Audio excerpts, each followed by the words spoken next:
सुदंग्रयः कमल नयन। जो लोग आपके चरण कमलों की शरण नहीं लेते तथा आपके प्रति भक्ति भाव से रहित होने के कारण उनकी बुद्धि भी शूद्र नहीं है, शुद्ध नहीं है, वे अपने को झूठ मूठ मुक्त मानते हैं, वास्तव में तो वे बद्धी ही हैं। वे यदि बड़ी तपस्या और साधना का कष्ट उठाकर किसी प्रकार ऊंचे से ऊंचे पद पर भी पहुंच जाएं तो भी वहां से नीचे गिर जाते हैं। तथा न ते माधवता विकः क्वचित् पश्यन्ति मार्गास्त्वयि बद्ध सौहृदा त्वया विगुप्ता विचरन्ति निर्भया विनायकानीकपम मूर्धसु प्रभो। परंतु भगवान, जो आपके अपने निज जन हैं, जिन्होंने आपके चरणों में अपनी सच्ची प्रीति जोड़ रखी है, वे कभी उन ज्ञानाभिमानियों के भांति अपने साधन मार्ग से गिरते नहीं प्रभु। वे बड़े बड़े विघ्न डालने वालों की सेना के सरदारों के सिर पर पैर रखकर निर्भय विचरण करते हैं। कोई भी विघ्न उनके मार्ग में रुकावट नहीं डाल सकता, क्योंकि उनके रक्षक तो आप जो हैं। सत्वं विशुद्धं श्रेयते भवान् स्थितौ शरीरिणां श्रेय उपायनं बभुः वेद क्रिया योग तपः समाधिभिः स्तवार्हणं येन जनाः समीहते। आप संसार की स्थिति के लिए समस्त देहधारियों को परम कल्याण प्रदान करने वाला विशुद्ध सत्यमय सच्चिदानंदमय परम दिव्य मंगल विग्रह प्रकट करते हैं। उस रूप के प्रकट होने से ही आपके भक्त वेद कर्मकांड अष्टांग योग तपस्या और समाधि के द्वारा आपकी आराधना करते हैं। बिना किसी आश्रय के वे किसकी आराधना करेंगे? प्रभु, आप सबके विधाता हैं। यदि आपका यह विशुद्ध सत्य में निज स्वरूप न हो तो ज्ञान उसके द्वारा होने वाले भेदभाव को नष्ट करने वाला अपरोक्ष ज्ञान ही किसी को न हो। जगत में दिखने वाले तीनों गुण आपके हैं और आपके द्वारा ही प्रकाशित होते हैं, यह सत्य है। परंतु इन गुणों की प्रकाशक वृत्तियों से आपके स्वरूप का केवल अनुमान ही होता है, वास्तविक स्वरूप का साक्षात्कार नहीं होता। आपके स्वरूप का साक्षात्कार तो आपके इस विशुद्ध सत्यमय स्वरूप की सेवा करने पर आपकी कृपा से ही होता है। सत्वं न चेता तरिदं निजं भवे विज्ञानमज्ञान विदापमर्जनम् गुणा प्रकाशैरनुमीयते भवान् प्रकाशते यस्य येन वा गुणः न काम रूपे गुणजन्म कर्मभिः निरूपिति तव्ये तब तस्य साक्षिणः मनोवचोभ्याम् अनुमेय वर्त्मनो देवक्रियायां प्रतियन्त्यथापि। भगवान, मन और वेद वाणी के द्वारा केवल आपके स्वरूप का अनुमान मात्र होता है, क्योंकि आप उनके द्वारा दृश्य नहीं, उनके साक्षी हैं। इसलिए आपके गुण जन्म और कर्म आदि के द्वारा आपके नाम और स्वरूप का निरूपण किया जा सकता है। आपके नाम और स्वरूप का निरूपण नहीं किया जा सकता।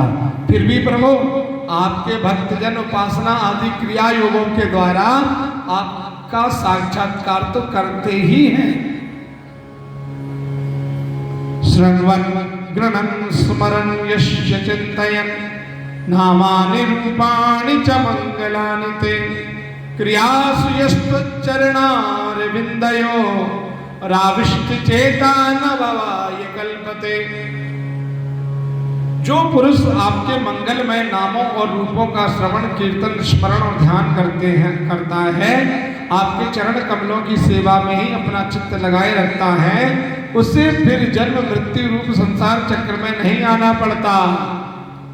दिष्ट्या हरिष्या भवता पदो भुवो भारापनिस्तव जन्मनेश्युतः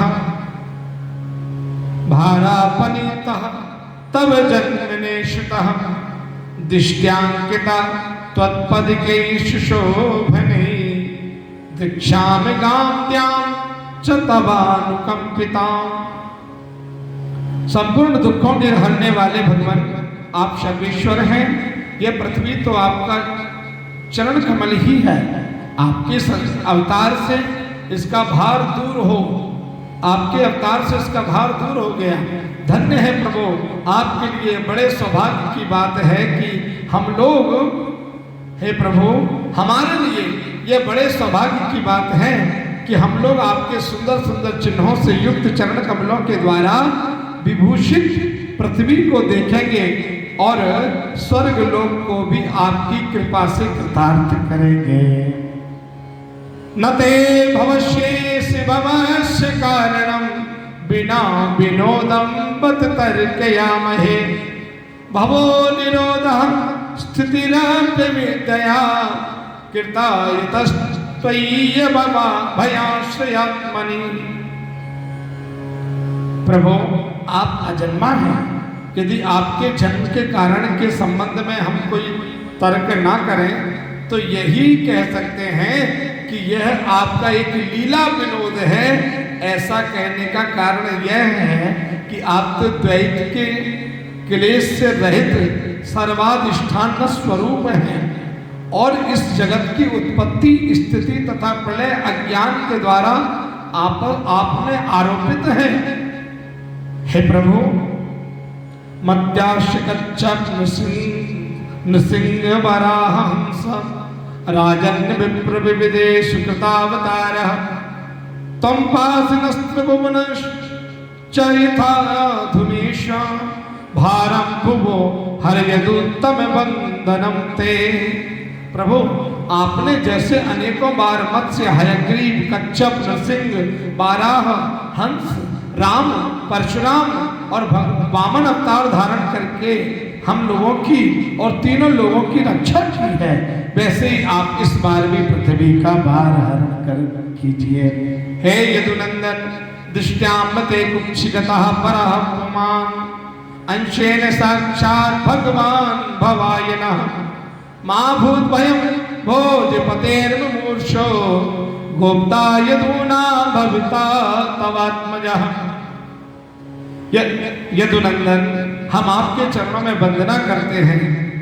देवकी जी को संबोधित करके कहा, देवकी जी से कहा, हे माता जी, यह बड़े सौभाग्य की बात है कि आपकी कोख में हम सबका कल्याण करने के लिए स्वयं भगवान पुरुषोत्तम अपने ज्ञान, बल आदि अंशों के साथ पधारे हैं। अब आप कंस से तनक भी मत डरिए। अब तो कुछ ही दिनों का मेहमान है, आपका पुत्र यदुवंश की रक्षा करेगा। ये देवताओं ने, देखिए, ब्रह्मादि देवता जिसमें नारद जी भी हैं, भगवान शंकर भी हैं, ब्रह्मा जी भी हैं, इंद्रादि सभी देवता हैं, सब आकर के स्तुति कर रहे हैं। माता देवकी के आगे हाथ जोड़कर खड़े हैं। श्री शुकवाच इत्यभिष्ट्यूयं पुरुषं यद्रूपमनिदं यथा ब्रह्मेशानौ उपरोधाय देवा प्रति यजुर्दिवम्। श्री सुखदेव जी कहते हैं, परीक्षित, ब्रह्मादि देवताओं ने इस प्रकार भगवान की स्तुति की, उनका रूप यह है। इस प्रकार निश्चित रूप से तो कहा नहीं जा सकता। अब अपनी अपनी मति के अनुसार उसका निरूपण करते हैं। इसके बाद ब्रह्मा और शंकर जी को आगे करके देवगण स्वर्ग में चले गए और बड़ी सुंदर देव गर्भ स्तुति भागवत में की गई है। ओम श्री श्रीमद् भागवते महापुराणे पारमहंस्यां संहितायां दशम स्कंदे पूर्वार्धे गर्भगति विष्णोर ब्रह्मादि कृत स्तुतिर नाम द्वितीयो अध्याय। बाल कृष्णार्पणमस्तु।